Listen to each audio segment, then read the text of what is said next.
Se a gente abrir qualquer livro de química hoje em dia, o átomo parece um sistema solar perfeito em miniatura, né? Uhum, é tudo muito limpinho. Exato. A página 20 mostra o átomo como uma bola de bilhar sólida.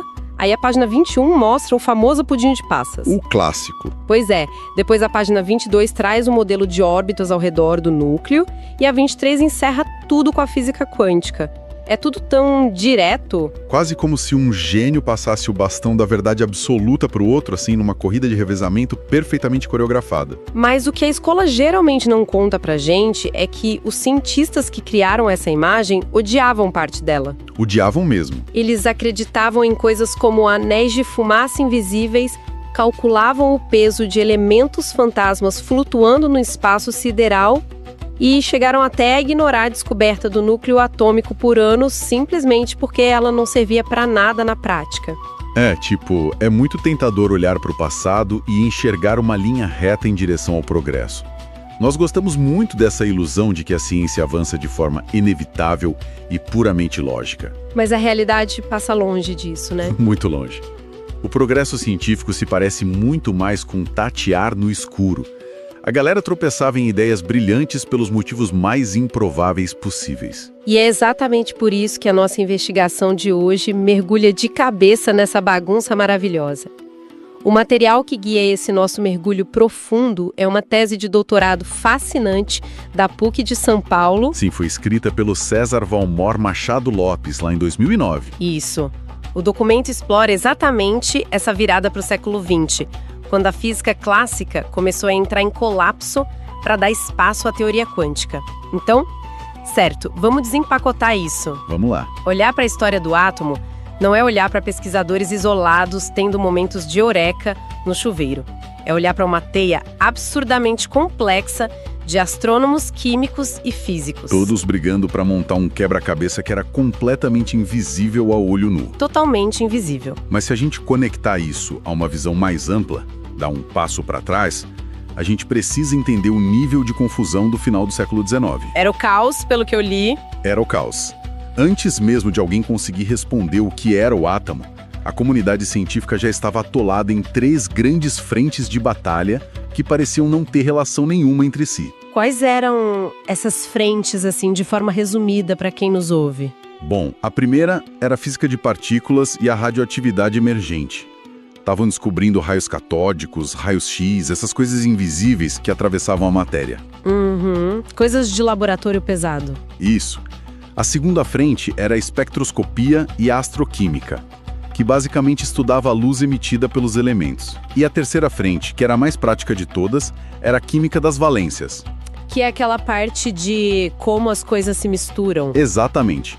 O desespero para entender como as moléculas se formavam, como os elementos se uniam para criar compostos no mundo real. Ou seja, a necessidade urgente de unir essas 3 frentes totalmente distintas foi o que forçou a criação dos modelos atômicos modernos.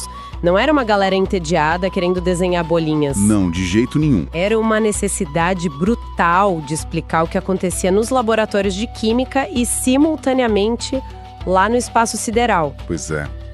E para entender a loucura que foram esses modelos, a gente precisa olhar para os problemas práticos que eles tentavam resolver. E a espectroscopia parece ser uma das maiores fornecedoras de pistas aí, né? Com certeza. A tese menciona que, desde muito tempo atrás, lá em 1752, o pessoal já observava a luz através de prismas. E eles descobriram que cada elemento possui um espectro de linhas único. Funciona literalmente como um código de barras feito de luz. Exato, mas a grande questão não era só observar essa luz, era encontrar a regra por trás dela. A matemática da coisa. Isso. Cada elemento químico emite ou absorve luz em comprimentos de onda extremamente específicos quando é aquecido. O grande pesadelo daquela época era decifrar a matemática desse código de barras. E alguém conseguiu. Sim, em 1885, um matemático chamado Johann Balmer conseguiu, meio que na tentativa e erro, achar uma equação que previa perfeitamente as linhas de luz do hidrogênio. Depois, Johannes Rydberg generalizou isso para outros elementos. Ah, então eles resolveram um problema. É, mas aqui está o pulo do gato. Eles tinham as fórmulas matemáticas que funcionavam bonitinho no papel, mas absolutamente ninguém sabia o porquê dos elementos emitirem luz obedecendo a essa matemática. Ninguém sabia o motivo físico. Ninguém. Qual era o mecanismo gerando aqueles feixes específicos? E é aí que a astronomia invade o laboratório de química, o que eu acho incrível. É uma mistura improvável. Muito. Observatórios astronômicos começaram a colocar baterias, tubos de vácuo e bicos de Bunsen do lado dos telescópios. E tem um fato alucinante que a gente tira dessas fontes. O elemento hélio foi descoberto no Sol em 1868. Apenas observando a luz de um eclipse? Exato, décadas antes de alguém conseguir isolar esse gás aqui na Terra. Mas aqui é que a coisa fica realmente interessante. Porque pensem na ousadia dessa galera. É verdade. É como tentar descobrir como o motor de um carro funciona apenas ouvindo o barulho que ele faz da rua. O barulho seria a espectroscopia. E cheirando a fumaça do escapamento, que seria a radioatividade. Uma analogia perfeita. Eles não podiam simplesmente abrir o capô do átomo. Então, como exatamente eles provaram que o átomo tinha peças móveis lá dentro usando apenas luz? Eu fiquei muito curiosa com isso. A metáfora do motor ajuda muito aqui. Mas o desafio era ainda mais bizarro porque o barulho do átomo era radiação eletromagnética. E o que solucionou esse mistério de verdade foi o trabalho do Peter Zeeman, lá em 1896. O que ele fez de diferente? Ele fez algo muito engenhoso. Ele pegou uma chama emitindo luz e a colocou no meio de um campo magnético fortíssimo. Tá, um ímã gigante. Isso. Quando ele fez isso, as linhas espectrais, aquele código de barras que era todo certinho, se dividiram. A luz mudou de comportamento na presença do ímã. Espera aí, deixa eu ver se eu entendi a lógica da coisa. Se um ímã consegue alterar a luz que está saindo da chama, isso significa que quem está produzindo essa luz lá dentro do átomo interage com ímãs. Precisamente. A luz é uma onda eletromagnética. Pelas leis da física clássica da época, a única coisa que pode gerar ou alterar radiação eletromagnética dessa forma é uma carga elétrica em movimento. Caramba! Se o ímã mudou a luz, o Zeeman provou por A mais B que a luz só poderia estar sendo emitida por minúsculas partículas carregadas negativamente que estavam se movendo em alta velocidade dentro do átomo. O átomo não era aquela bola de bilhar maciça que o Dalton propôs. De jeito nenhum. Ele tinha peças minúsculas correndo lá dentro. Motor tinha engrenagens negativas. O palco estava finalmente montado para alguém dar forma a essas partículas e desenhar essa estrutura, né? E com a confirmação de que partículas negativas se moviam, a corrida pelo primeiro modelo atômico começou. E a largada foi dada na Inglaterra. Isso, o J.J. Thomson trabalhando em Manchester. Kelly Oz era a cidade orgulhosa do legado do John Dalton e da sua bola de bilhar. Ele chamou a responsabilidade. Chamou mesmo. Mas antes de cravar a descoberta do elétron, a gente vê na tese que as tentativas iniciais dos físicos pareciam pura ficção científica ruim. Pareciam mesmo. Era cada ideia. O material citou o átomo vórtex do Lord Kelvin. Eles achavam que o átomo era um anel de fumaça girando em um fluido perfeito e invisível chamado éter. Como é que um físico super respeitado publicava um negócio desses? Pode soar muito absurdo hoje, mas na época fazia total sentido matemático. O Thomson era fascinado por modelos mecânicos e analogias de fluidos. Ele gostava dessas coisas visuais. Muito. Antes de focar na carga elétrica, ele tentou modelar o átomo usando a teoria dos vórtices e até se inspirou nos experimentos de um cara chamado Alfred Meyer. O que esse Meyer fazia? Ele colocava pequenos ímãs flutuando em bacias de água para ver como eles se agrupavam em anéis concêntricos perfeitos, tudo por causa da repulsão mútua entre eles. O Thomson passou anos tentando modelar o átomo usando essas analogias da água. Até que a chave virou. Sim, até que em 1897, conduzindo aqueles experimentos clássicos com raios catódicos em tubos de vácuo, ele conseguiu isolar e medir esses corpúsculos negativos universais. Que hoje a gente chama de elétrons. Isso mesmo.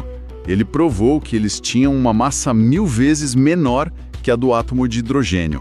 E essa descoberta literal da primeira partícula subatômica rendeu a ele o Prêmio Nobel. E então chegamos ao famigerado modelo de 1904. E aqui, gente, eu preciso registrar um protesto oficial contra o sistema de ensino básico. Eu já sei até do que você vai falar. Qualquer livro didático vai jurar de pés juntos que o modelo de Thomson se chama pudim de passas. A gente aprende que era uma massa positiva estática parecendo um bolo, com elétrons incrustados e parados lá dentro, tipo uvas passas. É o que todo mundo desenha na escola. Pois é. Mas lendo a tese original sobre o trabalho dele, o modelo não tinha nada de estático. O Thomson propunha um átomo absurdamente frenético, muito dinâmico. Exatamente. Ele calculava dezenas de elétrons girando em alta velocidade, em anéis concêntricos cruzados, tudo dentro de uma esfera de carga positiva. O negócio girava tão rápido que, se algum elétron perdesse energia, a força centrífuga podia arremessar a partícula para fora. O que ele usava para explicar a radioatividade, inclusive. Como um furacão matemático tão complexo desses virou um pudim monótono na nossa memória coletiva? Olha, é uma daquelas injustiças históricas que a gente repete por pura inércia didática. Fica mais fácil de ensinar. Mas o que é fascinante aqui é que o Thomson não estava tentando desenhar um pudim. Ele era um físico-matemático de elite. Tentando resolver o que exatamente? Ele estava tentando criar um modelo puramente eletrodinâmico que resolvesse o maior problema prático da época, a química. O foco absoluto dele era explicar a tabela periódica de Mendeleev e as valências químicas. Basicamente como os átomos dão as mãos para formar moléculas. Isso. Ele queria mostrar matematicamente como os átomos alcançavam a estabilidade ao transferir ou compartilhar esses corpúsculos em movimento acelerado. Quando um átomo do Thomson se chocava com o outro, esses anéis de elétrons giratórios interagiam, criando as ligações químicas. É uma ideia genial! Muito genial! E vale lembrar essa ideia básica de que os elétrons são compartilhados para formar ligações, é o que explica hoje por que a bateria do nosso celular funciona, ou porque o nosso DNA não se desfaz. Para a química da virada do século, o modelo do Thomson era uma ferramenta incrivelmente revolucionária. Mas tinha um calcanhar de Aquiles aí, não tinha? Tinha, e era grande. Pelo que entendi da pesquisa, o Thomson apostava nessa interpenetração de cargas. Tipo, os elétrons nadando livremente dentro de uma nuvem positiva difusa. E isso não batia muito bem com alguns dados rigorosos da espectroscopia de luz. A matemática começava a falhar nos detalhes da luz. E é aí que, do outro lado do mundo, a história toma um rumo totalmente inspirado na observação do cosmos. Entra em cena o Hantaro Nagaoka, um físico japonês. E o pano de fundo histórico dele é de tirar o fôlego. Eu fiquei encantada. O contexto do Japão nessa época é vital para entender a motivação dele. Totalmente.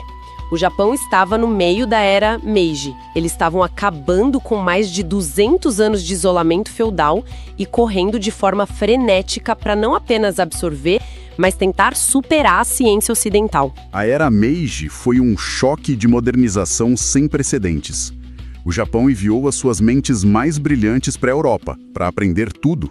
E o Nagaoka foi estudar em Munique e Berlim na década de 1890. E ele estudou com gente muito importante lá. Com gigantes. Ele teve aulas com o Ludwig Boltzmann e estudou a fundo os trabalhos do Maxwell.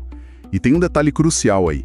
O Maxwell havia publicado um estudo provando matematicamente por que os anéis do planeta Saturno eram estáveis. Ah, e aí a ficha do Nagaoka caiu. Exato.